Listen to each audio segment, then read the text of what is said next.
तमाम मेहमान यहाँ पर मेरे साथ जुड़े हुए हैं। सज्जाद जी, तमाम मेहमानों का ये कहना है कि भाई पानी पर तो बात हो ही रही है, पानी पर बात करने से भारत कभी पीछे नहीं हटा है, लेकिन आतंक पर भी तो बात होगी। आतंकवाद की जैसी बात होती है, पाकिस्तान बात ही नहीं करता है। देखिए, मैं ये यकीन रखता हूँ। मैंने कल भी ये बात की थी कि आप बड़े क्रेडिबल एंकर मुझे नजर आए हैं कि आप न्यूट्रलिटी पे यकीन रखने वाले, इक्वालिटी पर यकीन रखने वाले। तो आपने अपने जितने बाकी मेहमानों को टाइम दिया है।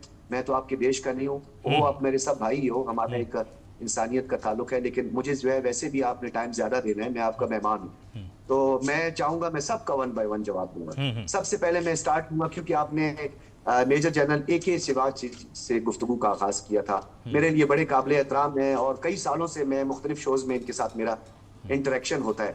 आपने सवाल उनसे चना पूछा था, जवाब उन्होंने आपको गंदम दे दिया। वो दोबारा से एक मखसूस लाइन, पता नहीं पश्तून मूवमेंट और पता नहीं उन्होंने वो कमेटियों का जिक्र बीच में डाल दिया, ये सारी चीजों को बीच में मिक्सअप कर दिया। मैं स्पेसिफिक टेक्निकलिटीज पे बात कर रहा था। हमें ये चाहिए कि हम जब पता चले हमें कि कौन सा टॉपिक है तो थोड़ा सा उसको स्टडी भी करके आ जाए। सबसे पहले जी शिवराज जी, आपने असले के हवाले से बात की, तो दो चीजों की मैं यहाँ पे वजाहत करता चलूं कि हमने असला दे दिया और बोला कि जी जाओ और लड़ाई लड़ो और जाट करो और आपने उसको आतंक कह दिया। याद रखें सर, दो तरह की स्ट्रगल्स होती है, एक होती है इलिजिटिमेट और एक होती है लिजिटिमेट। यूएन में अक़वाम मुत्तहिदा का जो आर्टिकल 52 है, उसके अंदर बड़े वाजे तौर पर लिखा हुआ है कि जब आपको इलीगल ऑक्यूपेशन का सामना हो तो आप कौन कौन सी रेमेडीज को इस्तेमाल कर सकते हैं, एक्सरसाइज कर सकते हैं, इवन कि आप उसमें आर्म स्ट्रगल भी कर सकते हैं। तो अगर आपके लिए कोई आतंकवादी है तो किसी के लिए हो सकता है वो उसका फ्रीडम फाइटर भी हो सकता है, उसके लिए वो लेजिटिमेट भी हो सकता है वो आर्टिकल 52 पे जैसे प्रॉक्सीज के हवाले से मुख्तलिफ राय पाई जाती हैं। तो पहले तो मैं इस चीज का आपको बात, अब इतना मल्टीपल आपने, मैं इसलिए आपसे चाह रहा था कि आप बीच में मुझे टाइम दे, बहुत सारी बातें हो गई। मेरी बहन अभी थोड़ी देर पहले कह रही थी कि पानी और खून की उन्होंने टर्म इस्तेमाल की। उन्होंने कहा कि जी ये जो बार बार इस टाइम पे ये टोटल जो आतंकवाद और ये डिनाइल स्टेट, ये तमाम टर्म्स जो हैं, यही तो नैरेटिव, इसी को तो नैरेटिव कहते हैं। अब नैरेटिव दो तरह के होते हैं, एक वो नैरेटिव होता है जो हकायक पर मबनी है, उसको बिल्ड किया जाता है। एक होता है फॉल्स नैरेटिव। फॉल्स नैरेटिव ऐसे होता है जिसको इंटरनेशनली डिक्लेयर कर दिया जाए कि ये फॉल्स नैरेटिव है। अब वो कैसे फॉल्स नैरेटिव है?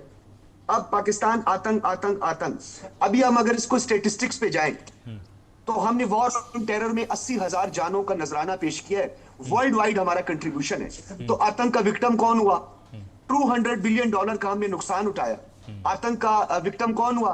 पूरी दुनिया में कीप मिशन, जो मिशन है, कीपिंग मिशन है, दुनिया में अमन, उसमें पाकिस्तान यूएन में किस नंबर पर है? पाकिस्तान का ग्राफ कहां पे? आ जाइए वहां पर भी देख लेते। इस वक्त पूरी दुनिया का, यानी मिडिल ईस्ट का क्राइसिस 72 और 52 वाली बातें मैं फिर बाद में करूंगा।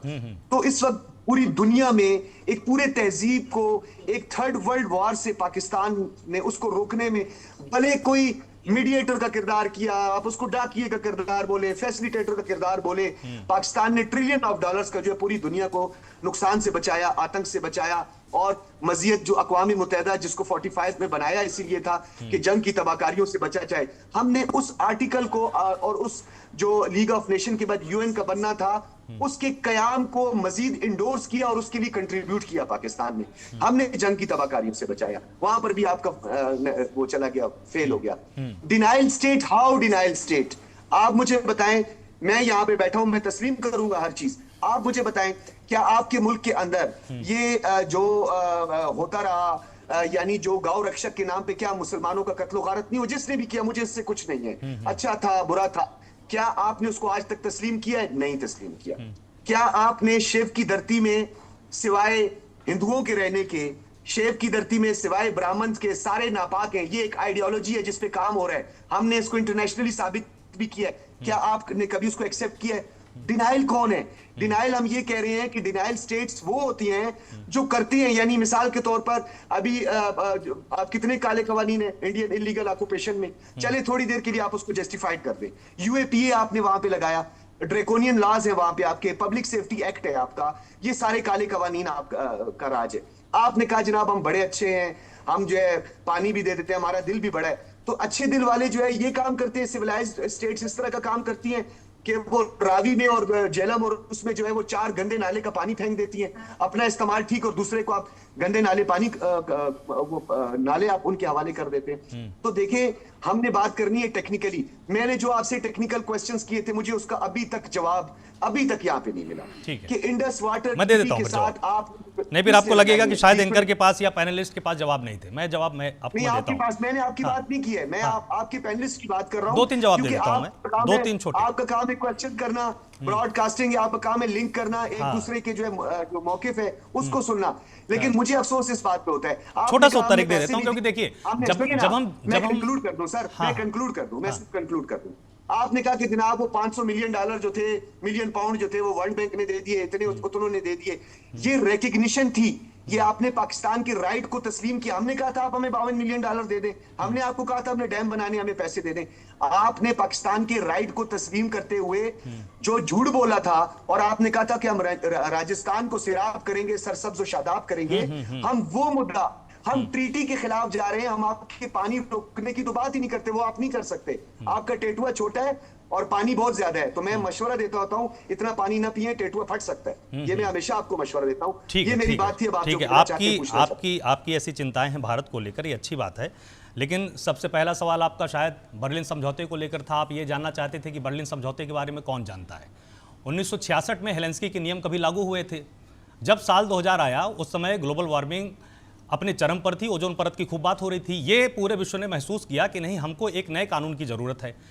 इंटरनेशनल लॉ एसोसिएशन यानी ILA ने जाकर कुछ नियमों को अंतर्राष्ट्रीय न्यायालय के सामने रखा। उन्हीं को हम बर्लिन समझौते के नाम से जानते हैं। उसमें 3 उसके आधार थे।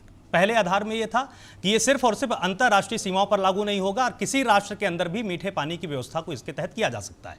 इसमें दूसरा आधार क्या था? इसमें दूसरा आधार यह था कि शांतिपूर्ण समझौते पर ज्यादातर दबाव दिया जाएगा।